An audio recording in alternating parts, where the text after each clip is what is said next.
Hola, bienvenidos. Este es un ejemplo de cómo podemos utilizar las estadísticas del test a nuestro favor y cómo podemos sacar el máximo provecho de esta información. Esta gráfica muestra el rendimiento de los estudiantes en un test de 5 preguntas, donde el promedio obtenido fue de 1,58 sobre 5 puntos posibles. Interpretación de resultados. Observamos que la mayoría de los encuestados obtuvo entre 1 y 2 puntos, lo cual evidencia un dominio bajo de los temas evaluados. La presencia de puntuaciones en cero también indica que algunos participantes no lograron responder correctamente ninguna pregunta, posiblemente debido a falta de preparación o dificultad en el nivel del examen. En esta tabla se observan las preguntas con mayor porcentaje de fallos por parte de los postulantes. Esto nos da una visión clara de las áreas temáticas que presentan mayor dificultad. La pregunta sobre el tamaño del tubo endotraqueal tiene el porcentaje más alto de respuestas correctas, 86 de 252, pero aún muestra que una mayoría de los estudiantes no logra aplicar adecuadamente esta fórmula básica en pediatría. Los diagnósticos clínicos, como el de una crisis epiléptica en la segunda pregunta, 53 de 252, y púrpura de Henoch-Schönlein en la tercera pregunta, 49 de 252, son áreas que requieren mayor atención. Estas preguntas probablemente combinan conocimiento teórico y razonamiento clínico, y sugiere una dificultad en este campo. La otra pregunta, que aborda patologías congénitas con signos evidentes, 68 de 251, muestra que los estudiantes podrían estar fallando en correlacionar los signos clínicos con los fundamentos teóricos.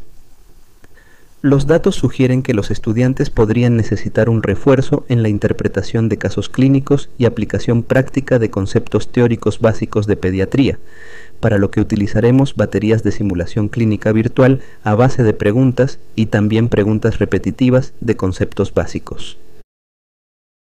Esta pregunta evalúa el reconocimiento del estadio de Tanner correspondiente al caso clínico descrito, tema clave en pediatría y también endocrinología.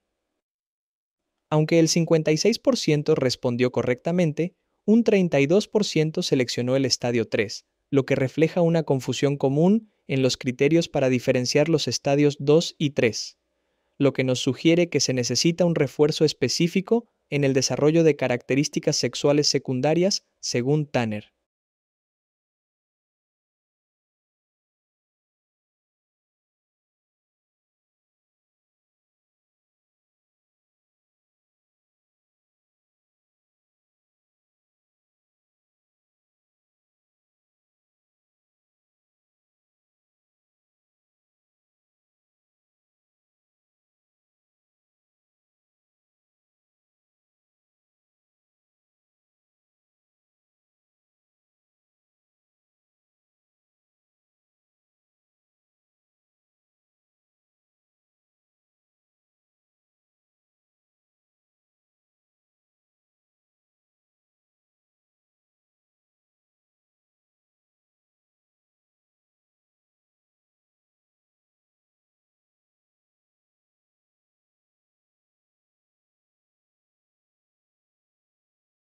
Esta pregunta aborda un concepto básico de pediatría y también para especialidades como anestesio y cabeza y cuello, es decir, el cálculo del tamaño del tubo endotraqueal en niños.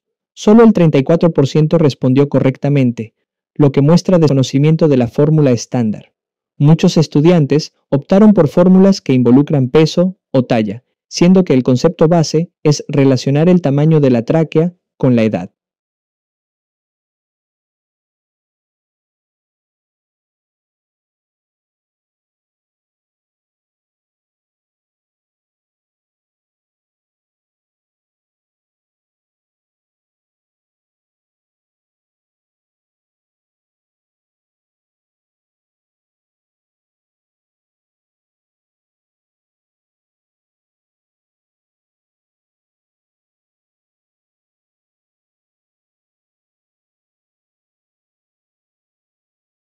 Esta pregunta evalúa la capacidad de los estudiantes para identificar un cuadro neurológico raro, el síndrome de Rasmussen, así que es una pregunta difícil. Solo el 21% respondió correctamente, mientras que la mayoría optó por crisis epilépticas más comunes, como crisis parciales simples o complejas. Esto sugiere una dificultad para reconocer cuadros neurológicos específicos que requieren un diagnóstico diferencial más avanzado. Aquí no había mucha posibilidad de acertar con el uso de algún truco, quizá ver que era más complejo que una crisis parcial simple, pero que no tenía pérdida de conciencia para determinarla como compleja. Aún así es una pregunta muy difícil si no se tiene el conocimiento claro sobre esta patología.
Aproximadamente 19% de los estudiantes respondió correctamente, identificando púrpura anafilactoide como el diagnóstico más probable.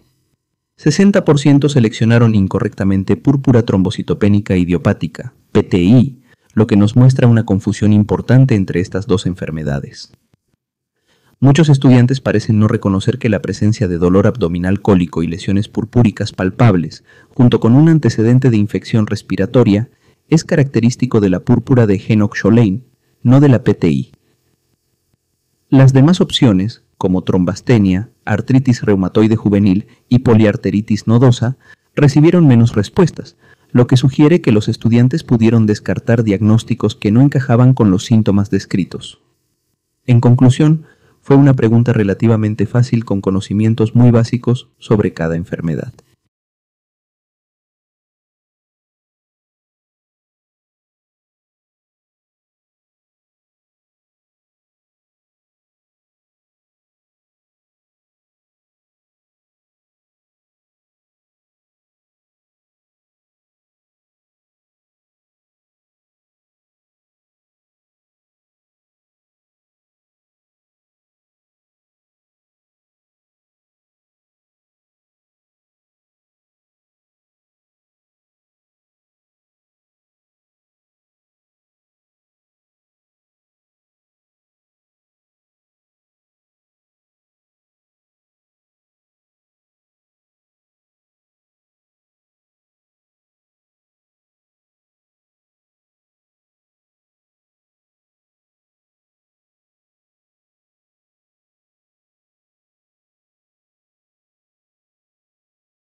Y ahora tenemos la última pregunta, que sí es una pregunta que ha tenido una distribución muy variada.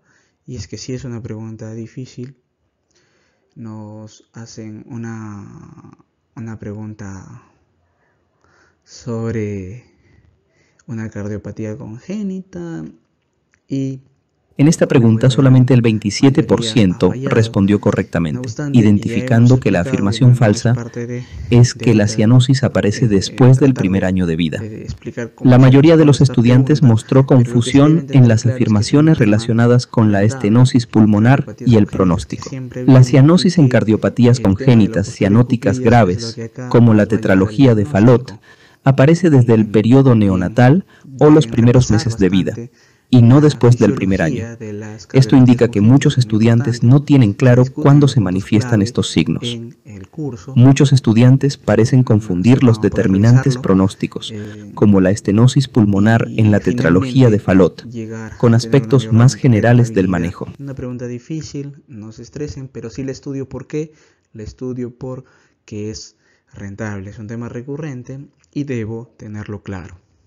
Bien, espero que haya sido de su ayuda este pequeño aporte. Ya nos estaremos viendo con aquellos que están siguiendo el curso. Hasta luego.